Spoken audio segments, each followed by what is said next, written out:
everyone and welcome to Mandy Jennings on YouTube, here to help you live your best life.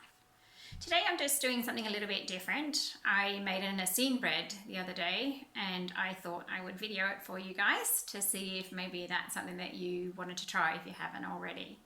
I got the recipe out of this book here, which is called The Kitchen Garden by Steve Maywitz. So he went raw, totally raw I think it was, for around 100 days just to help heal himself, and then because of that he's written this book. It's getting fairly old now, but it's still just awesome.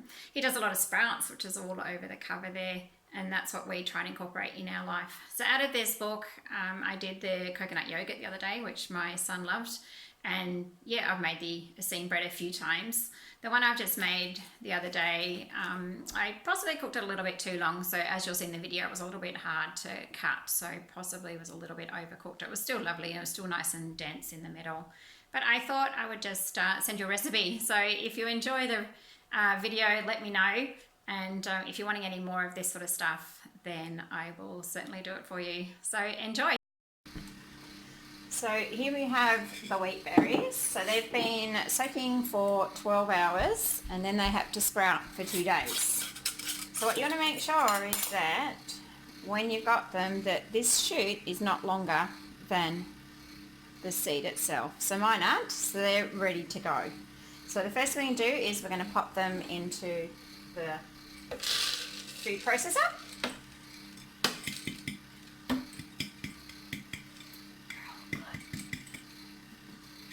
Get all those into there. So you don't have to use a food processor. You can use, if you've got a champion juicer, you can use the blank plate on that.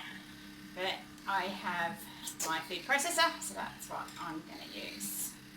Now what we do from here is we're just now going to grind these up into a paste. Turn that on. My food processor is a bit broken, but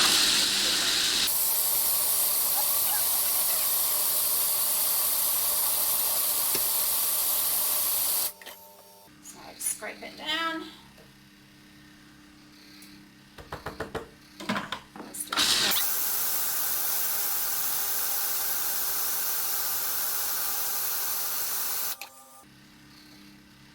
Starting to get there, but we just want it into a thick paste, so I just need to keep going a bit more.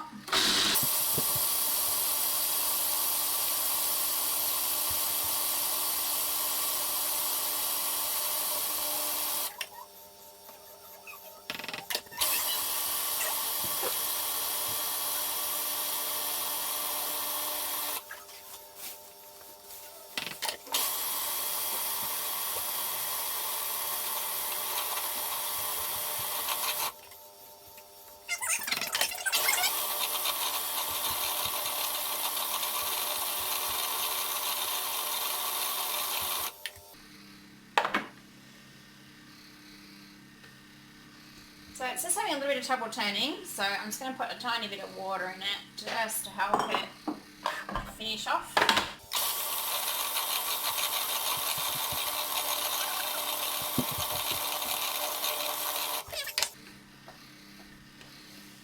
Alright, starting to get there, so a little bit more water just to get it turning around.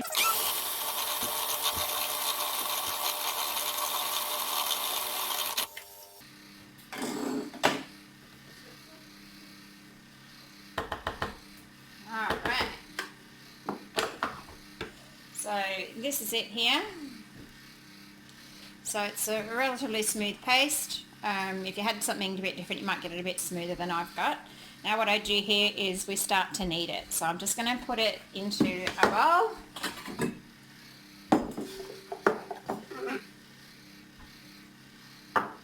And give it a bit of a quick knead. You don't have to knead it, but obviously there's the ingredients in this bread is sprouts and water, so there is no yeast or anything, so you're relying on the natural gluten of the bread to give you what we need. So I'm just gonna, I just put a little bit of water on my hands there, and I'm just kneading it up a bit.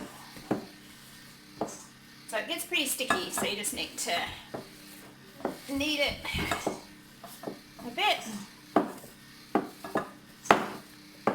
So you can possibly hear my son taking some photos in the background. He's just mucking around, playing with his trains and taking some photos. Okay, so what this is, this can make 2 to 4 loaves. So it's 2 cups of wheat berries that have been soaked here. I'm going to make, I would normally do 2 loaves because I like them a little bit bigger.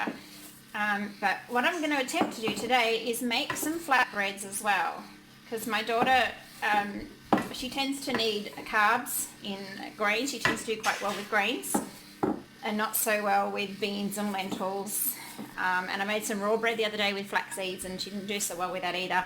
She just gets a bit of a tummy ache. So I'm going to make this into 1 loaf of bread, and I'm going to attempt to make some flatbreads as well in the dehydrator. So I'm going to see how that goes. Alright, so this bread's pretty good here. What we need to do now is to stop it from sticking on the bottom of the tray. I'm just going to put that out of the way. I've just got a little bit of corn flour here. And then here's my tray. I'm just using a sillet sheet.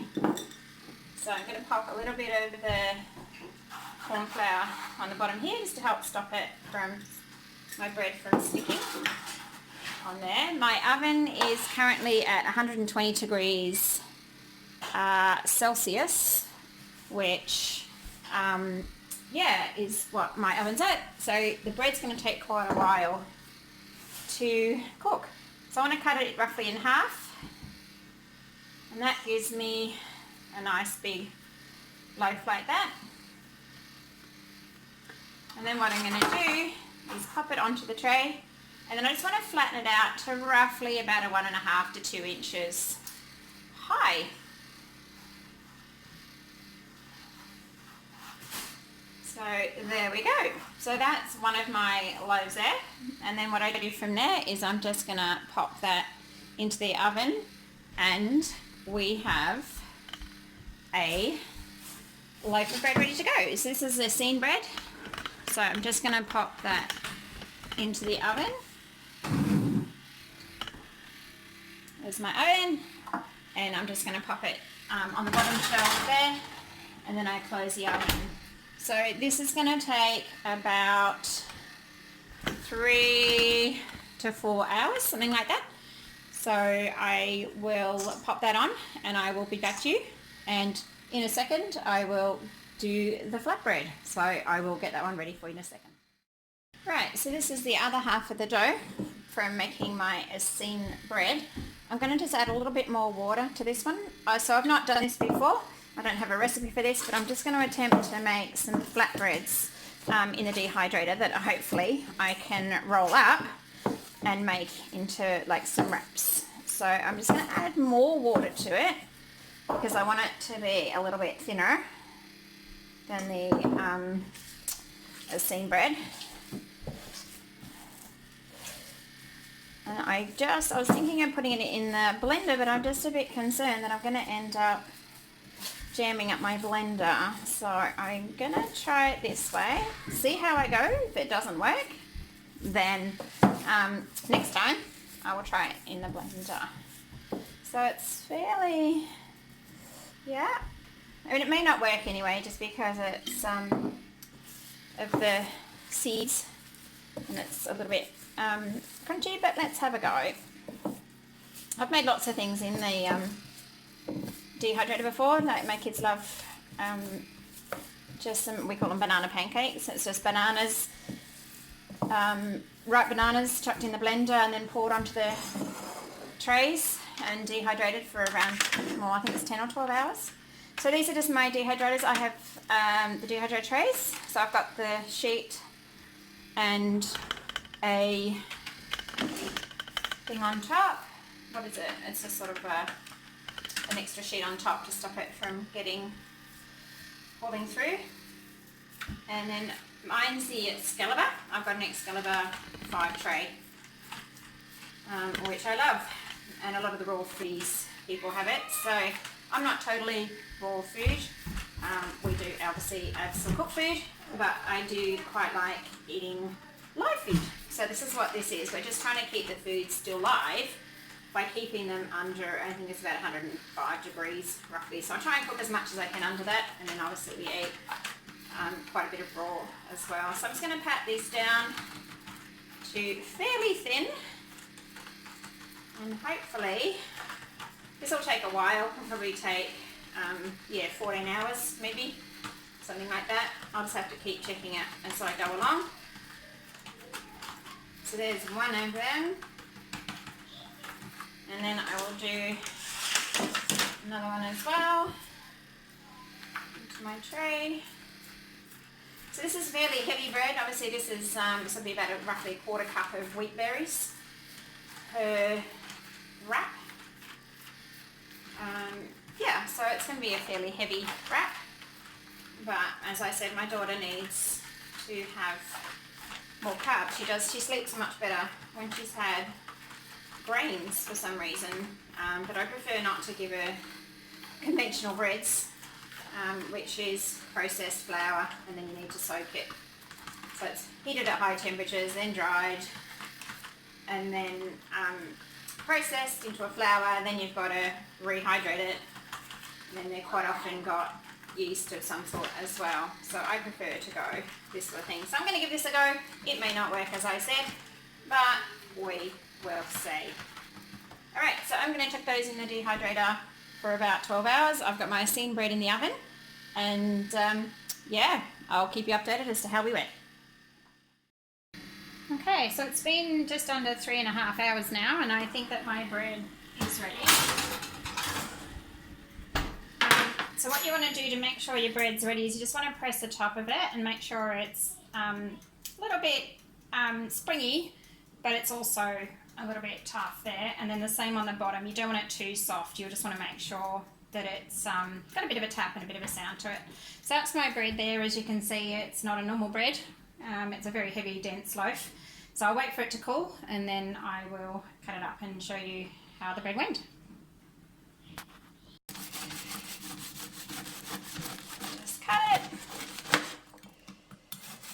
And as you can see, it's quite hard to cut.